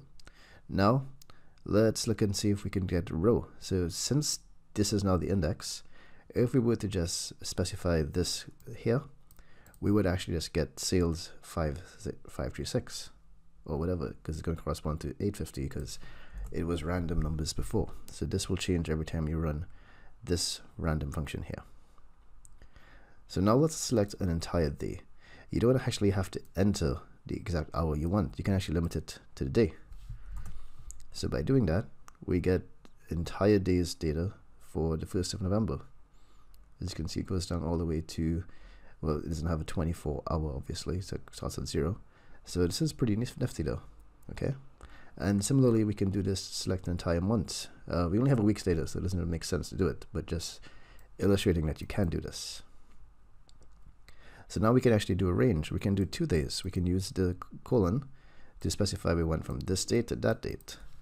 So this is how we I shouldn't say interfere. This is how we interact with date data in Pandas.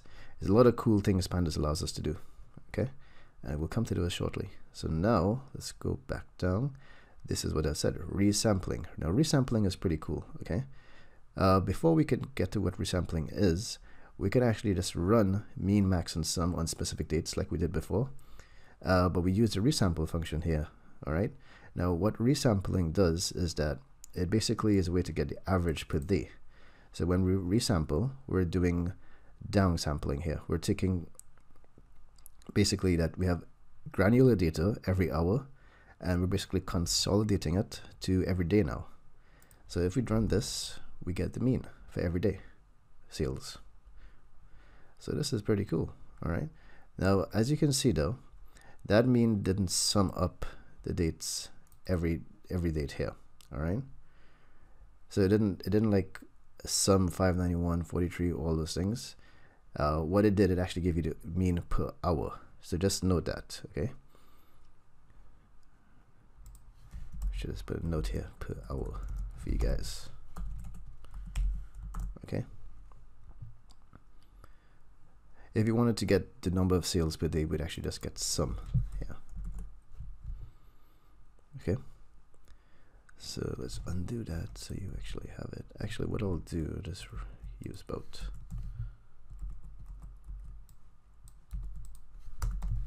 And so in future, you can always reference this to get these cool things. Okay. Let's leave it blank for now since we want to get mean. So now we can actually resample now for every minute, which is called downsampling now. Now, downsampling basically means that you're going to like plot points between every hour. So it's not a super reliable metric to do all the time. And what it did, it kind of fails to run here effectively like how we want it. We would want 673 divided every minute for the day. But that's not exactly how it works. Okay. Just checking to see if it was 673 corresponded to anything. It did not, so I'm not even sure what it did there, but that's just an idea of, actually it did. It was 591, which was the first sample here. So it gives you the first sample for the first minute, but then it gives you blank for everything else. So downsampling doesn't work here. But just to give you an idea what downsampling is, it means splitting this up to every minute. And these are basically, for minute we use T, D we use day, for minute, MIN also works for minute too. And these are the different things we can do. So it has quite cool things here. There's actually B for business day with neglect Saturday and Sunday. So now let's take a look at parsing dates now. So what parsing means is that a lot of times we're not going to have our date time format in the correct timestamp notation that Pandas uses. So what we're going to have to do, we're going to have to use some maybe intricate programming or little nifty stuff to get our data ready. All right. Now here's a very easy example. Okay. This one we have year, month, day. All right. And we can see from the data df.info, they're all integer data.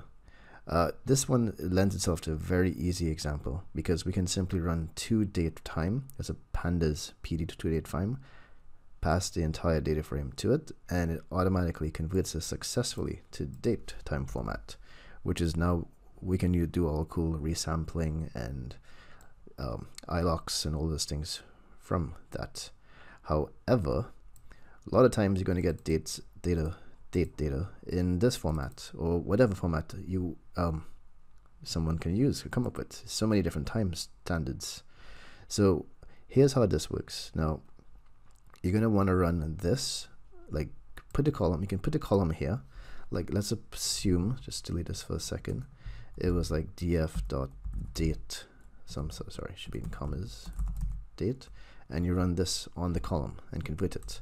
I'm just going to run it on a piece of string data here just to illustrate this. So here's something we have here. We have year, month, and day.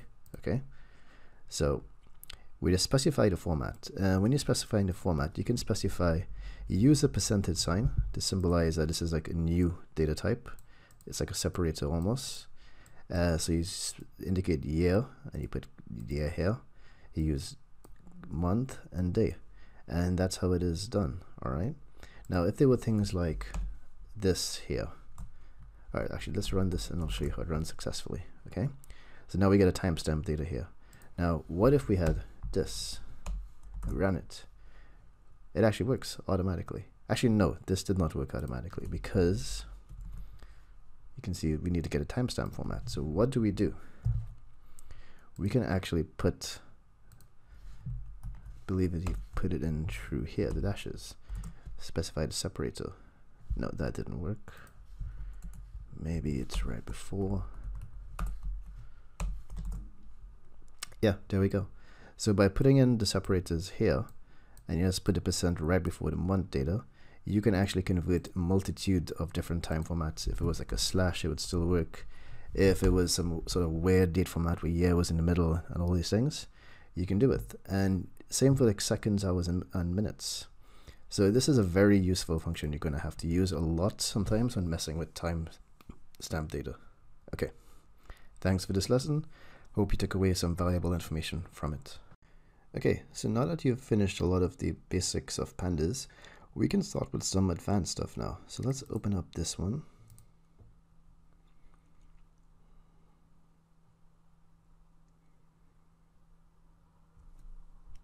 Okay, here we go.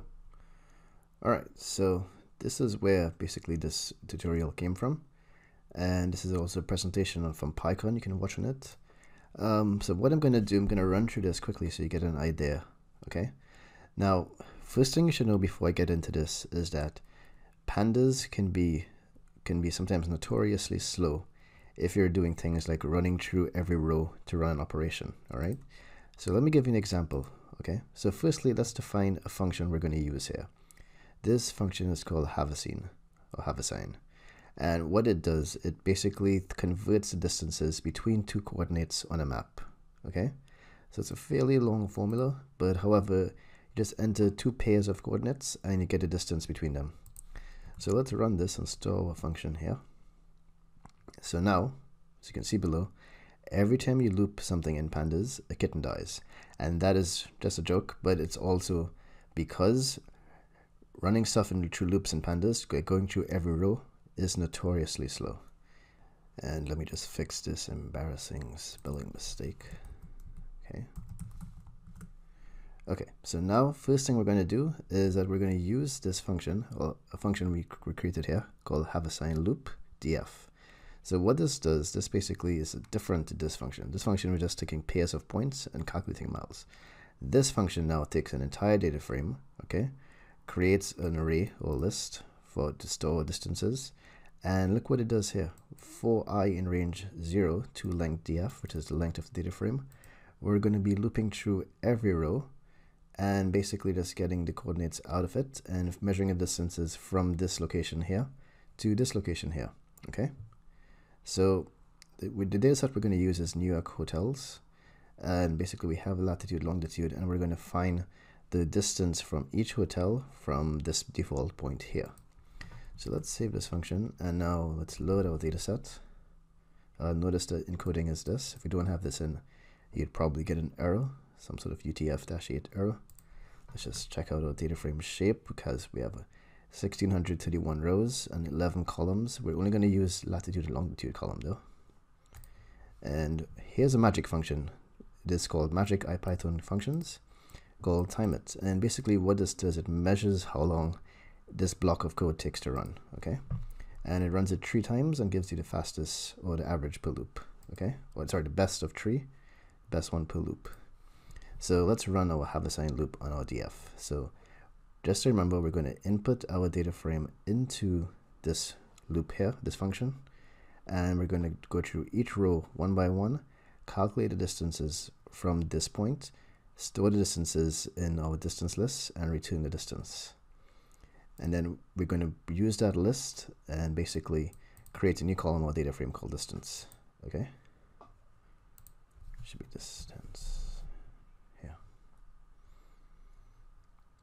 Okay, so let's run this. Okay, so yeah, it's actually correct spelling here.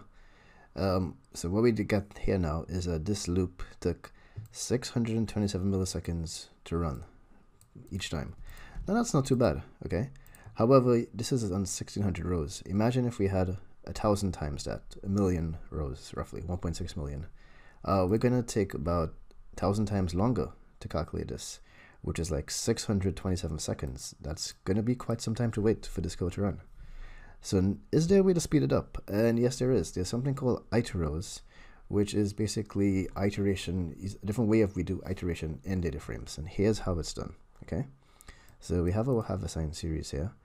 For index row in df Iteros, this is the difference here, how we do it. It's no longer like this, okay? And keep going. So now what we do here, we run our have-assigned function, the initial one we ran up here, and okay, we do it again with our points from here to here. We append the data back onto it here, and now we run this, and look, we have a 300% improvement. It's now 3 times faster. And but can we get any faster? And yes, we can. Okay, so now here's what we do. Okay, we actually run and apply function here. Okay, so now we're basically using lambda row. Remember, when you use a lambda function, row is now the input. Okay, so we just take row as an input, we get the row as a data frame.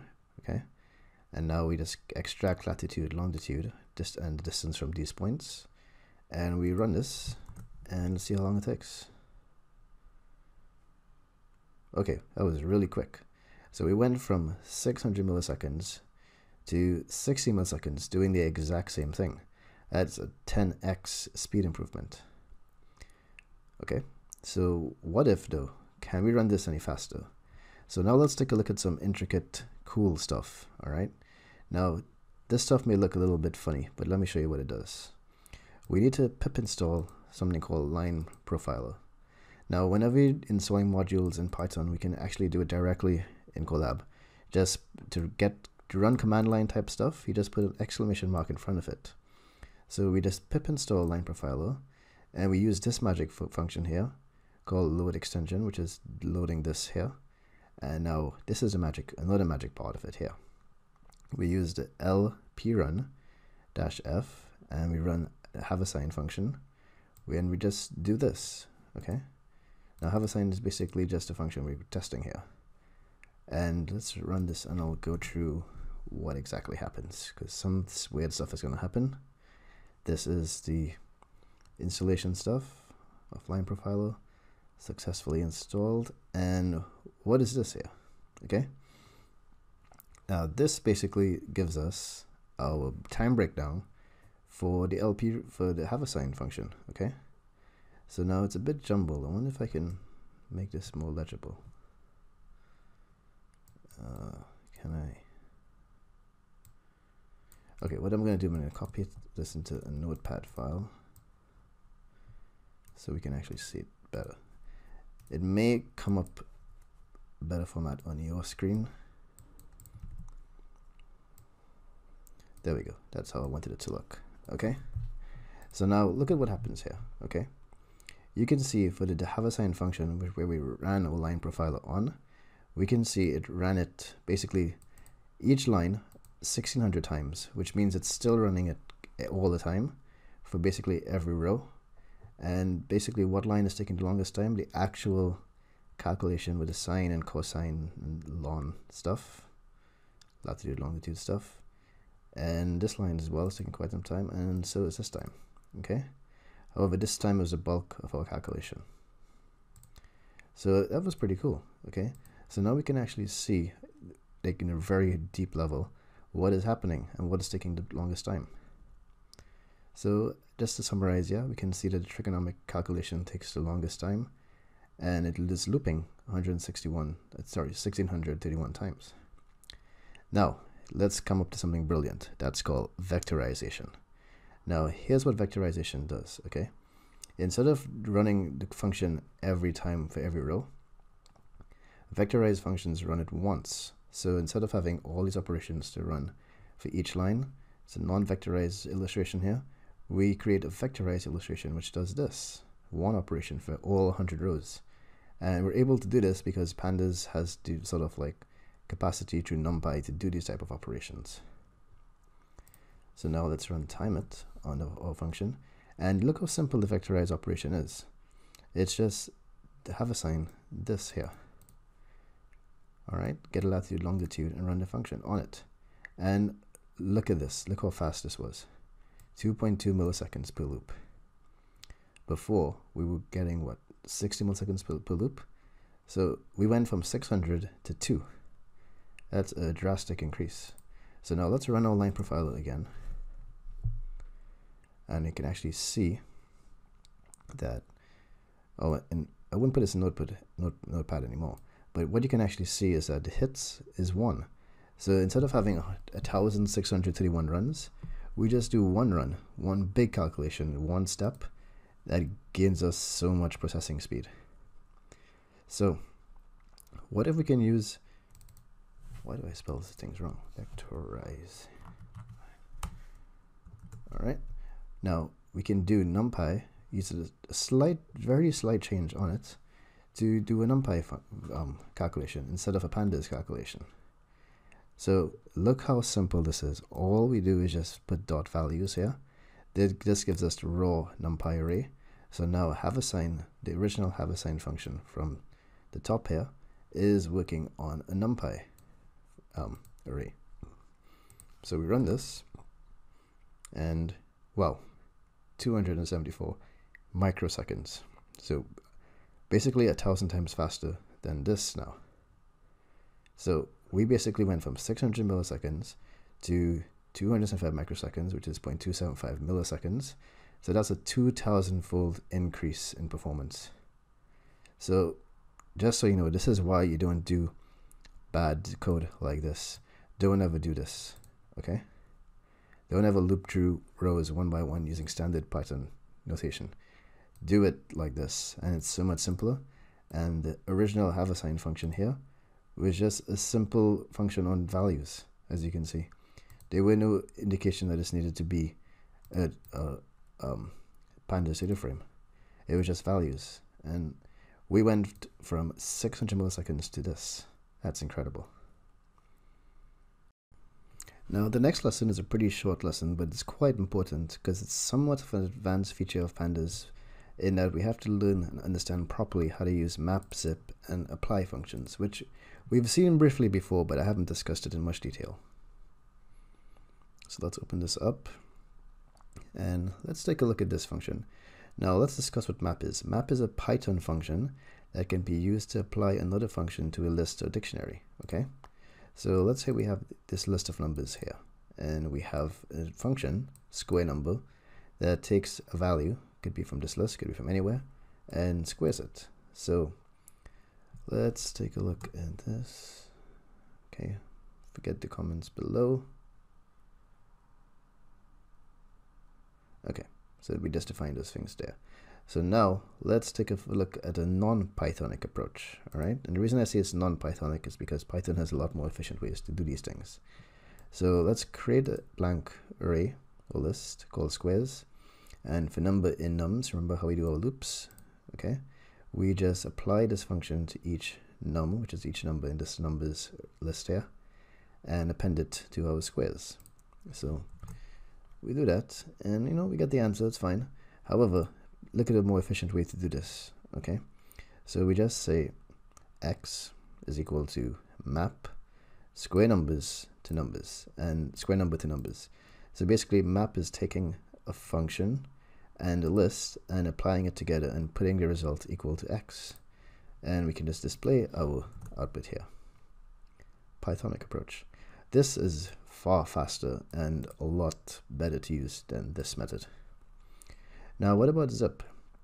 Zip is quite useful too because it allows us to iterate over two or more lists simultaneously.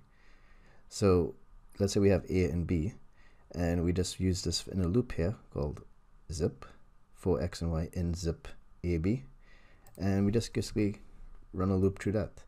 You're going to have to do this quite often in more complicated functions, just an illustration of the basics here. And now let's take a look at filter. Let's delete this on cell, blank cell. So now we have a bigger array of numbers, and we're going to check and see if each number is even. All right. I don't know if I introduced you this notation before. What this does is, let's say it takes 5 as our input argument. What it does, it divides 5 by 2 and gives you the remainder. So this is basically notation saying you want the remainder of 5 divided by 2. So if you know the remainder of 5 divided by 2 is going to be 1, but if it was 4, the remainder of, since 4 is divisible by 2, you're going to get 0, and that's what this function checks. It returns true if a number is even, and false if a number is odd. Okay. So let's define the function, and now let's do the non-Pythonic approach, which is basically to go through each number here, run the function, and store it into the array.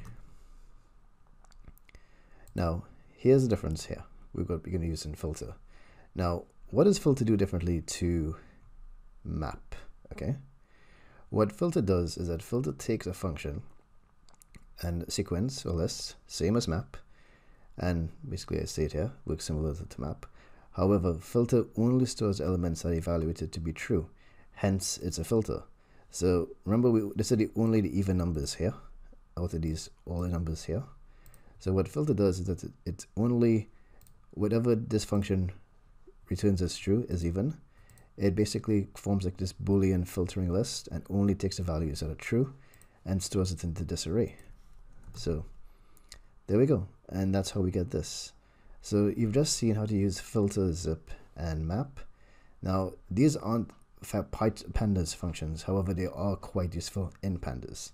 So that's why they're in this lesson here. It's really an advanced Python or pandas function lesson, but basically I'm teaching you here because at this point in time you should be quite familiar with doing these things, and it's a good lesson to learn after that last lesson I just showed you guys.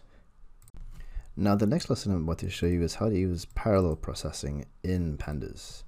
Now parallel processing in Python doesn't actually have true multiprocessing. However, what we can do in Python is that we can spawn threads to basically run other operations or functions separately. So that's what I'm going to show you to do here.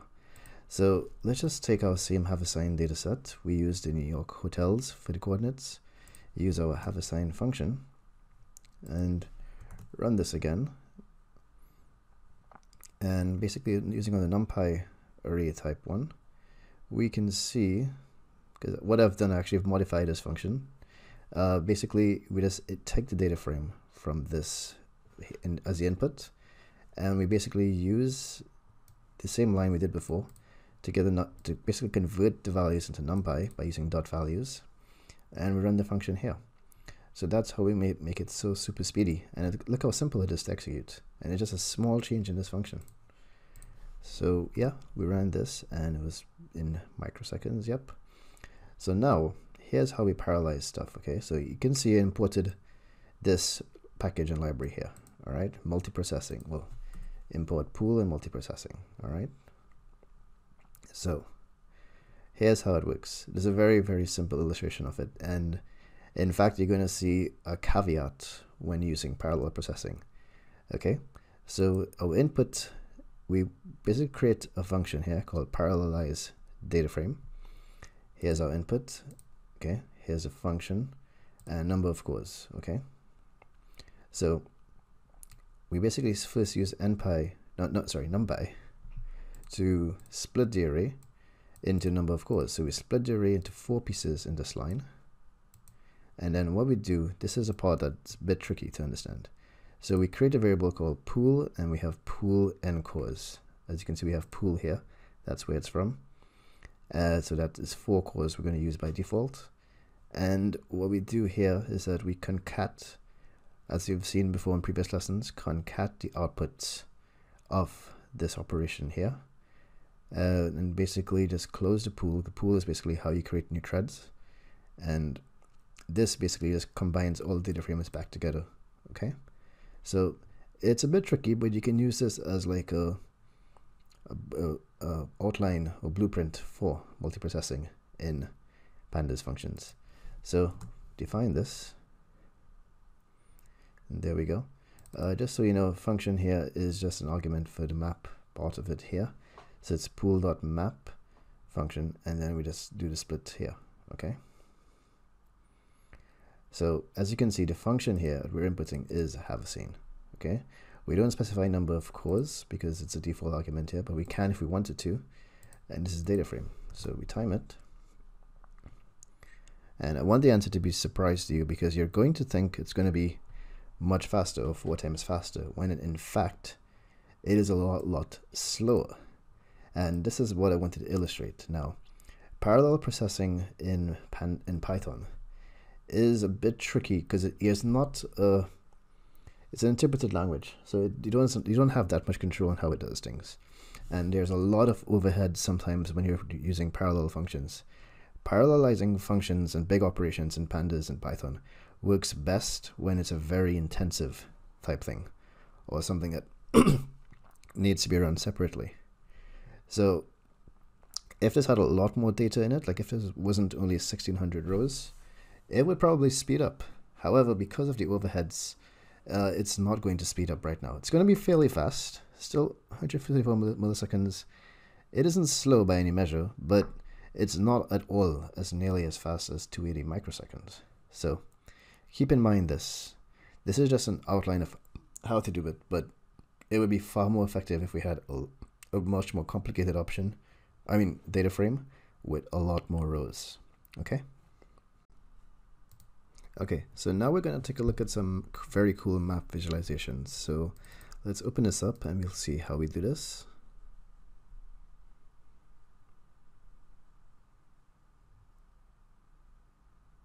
Okay, so we're going to do something called can't even pronounce this word properly, but Choropleth maps.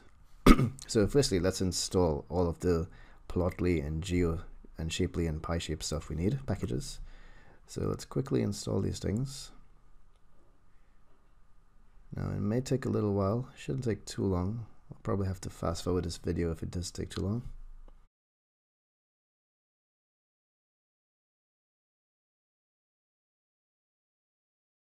Okay, so it's done now. So that took maybe about 15 seconds. So we're using Plotly, as I said. Okay, so this is how we import Plotly's figure factory as FF, and as usual NumPy and Pandas. So let's load some data here. So this is from Plotly's GitHub account, and we load this. And let's take a look at the data set first. Now this is some state data, unemployment rates, and for each state and county in the US. Okay, so look at the columns here. So we have state FIPS, county FIPS, and this other stuff here. All right. Now the columns we're interested in are the FIPS columns. All right. FIPS basically is, I think, the US standard for the area code and zip code. So what we do here, we basically apply a zfill of 2. That basically puts a 0, like a 2-digit. It looks like it makes everything 2 digits, 2 new characters, and appends a 0 in front of it if it's like a less than 10. Okay, so we do this for our state FIPS code, and this is how it looks, which is the output here. You see how it was before, and then we do it now with 3 for the county FIPS code. Okay, and then we combine this into a final FIPS code here, which is basically, I think, it's area codes, if I'm not mistaken. I'm not from the US, so someone can correct me if I'm wrong. But this is how we get this here. So this is how we basically took this data using our zfill string function, applied it using this lambda function here to this column. Okay, so remember this. I mean, these things are not easy to always remember, but just remember where they were taught in my lessons, and you can actually go back and just quickly check this. Pandas is a lot to remember sometimes, but it's quite easy to use once you get used to it. So now we just define a color scale here. Now don't be alarmed, these things are just representing colors in hex form. So they're just creating a list of color scale, and then now we define our categories using NP line space. All right. So these are the endpoints here for the color scale. So we're just basically taking this here. These are the number of colors we're using. And basically we're using 12 values here, and we're using unemployment, I guess, as our range here. So now this gives us the 12 spacing for like a legend. Okay, this will all make sense slowly, so just if it doesn't make sense yet, just take your time, it's okay. All right, just so you know, this is just between 1 and 12. That's why it's basically in almost equal increments that go from 1 to 12. You can just see how linspace works. Actually, as an example, just to show you guys, between 1 and 3, we want 5 increments. So we get 1, 1.5, 2, 2.5, and 3. five equally spaced numbers. So this is how we create like legends and scales and boundaries and stuff. So now let's just put our fips into a list. We do that there. And now let's put our unemployed values into a list as well, because our plotting ff, that's the from the plotly, not here, sorry, let's go back now, figure factory, that's how we basically call it by convention. So let's scroll back down to where we were ready to plot. So now here's where the plotting occurs. So we have fig, which is our figure object, and we use figure.show to basically display the output after.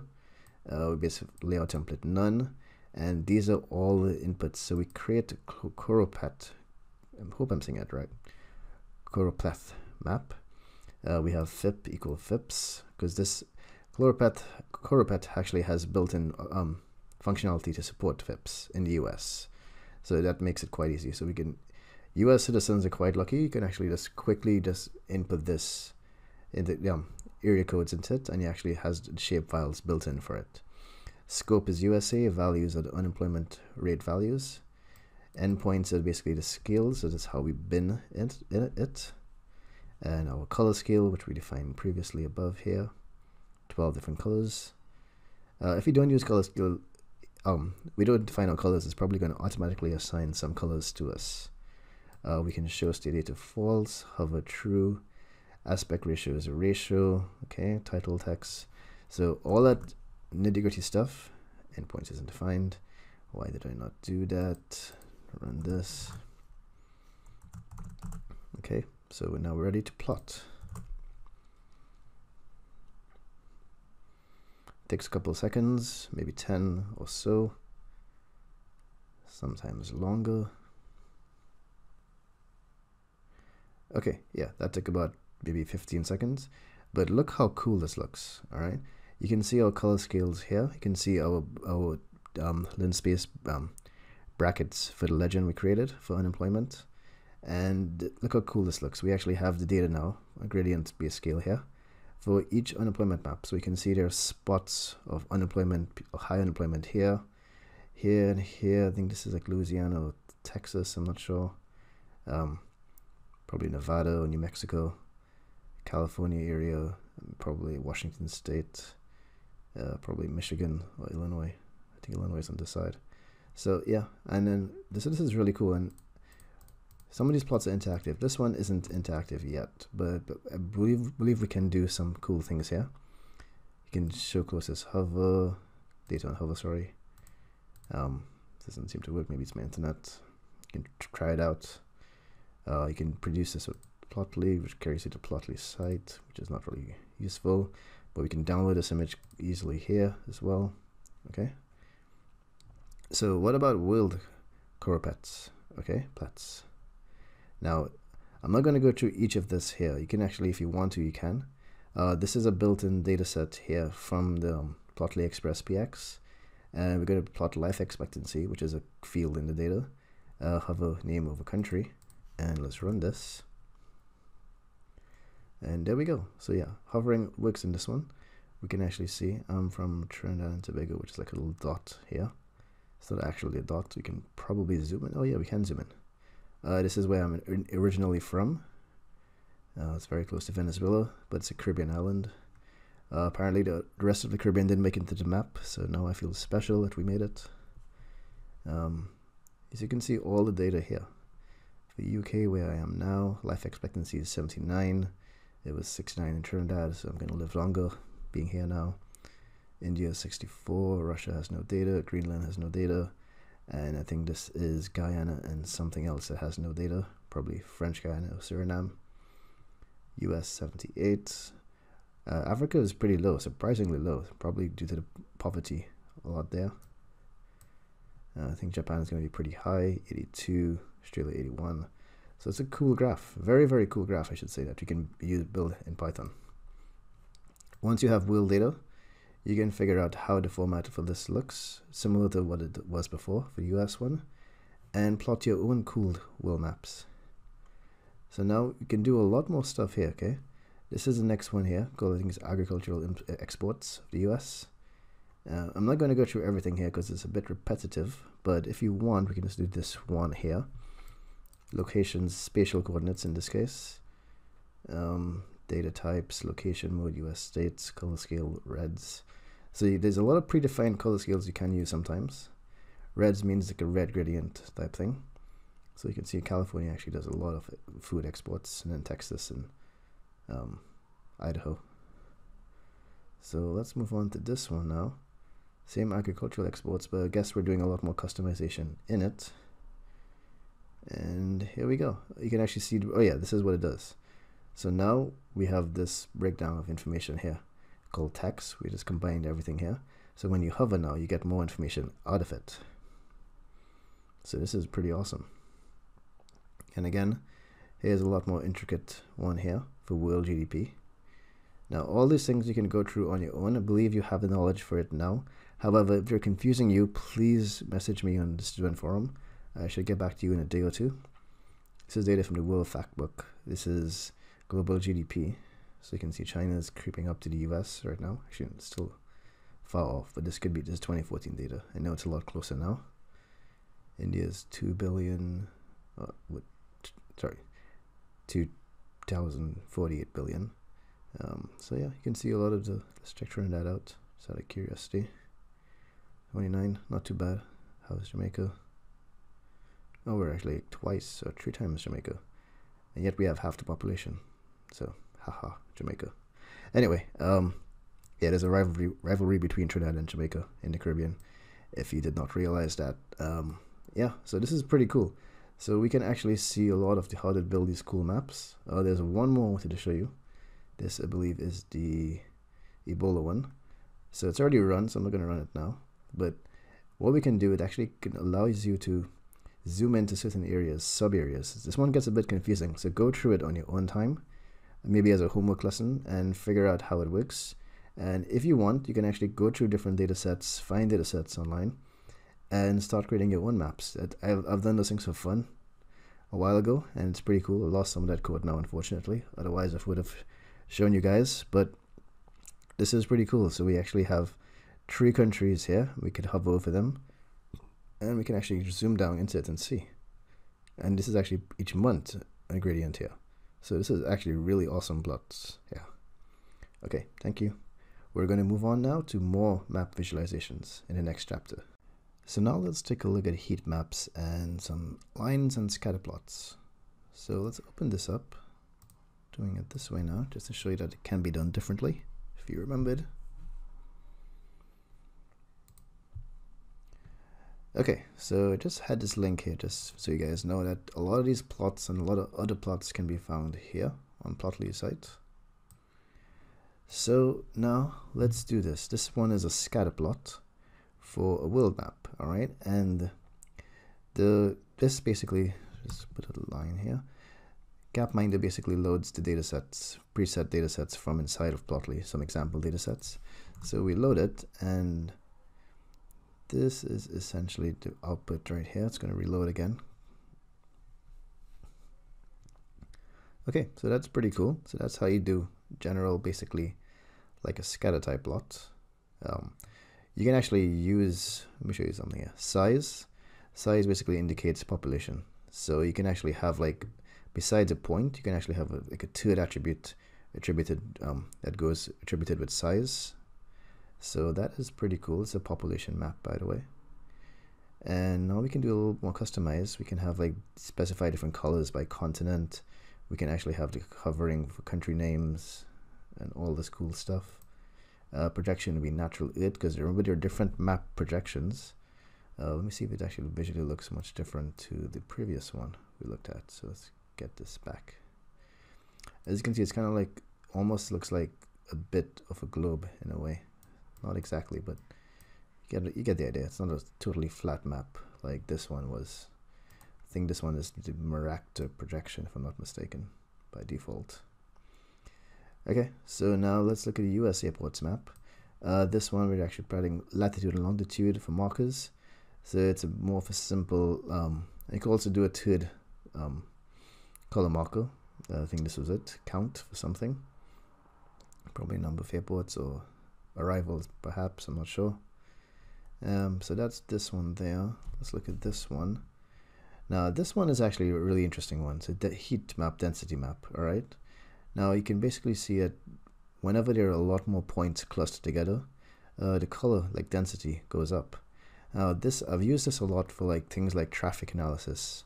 Like let's assume there's a car that's driving from, say, Chile to all the way up to Central America to California. Basically imagine that car as sending coordinates every 10 seconds. And now when it's driving on a freeway, it's going fast, no traffic, there's going to be less dense points here because every point is going to be fairly spaced out because it's driving fast. However, let's say it's got stuck in traffic all this way here. That means it's going to be a lot more dense. So that's one way of doing a heat map.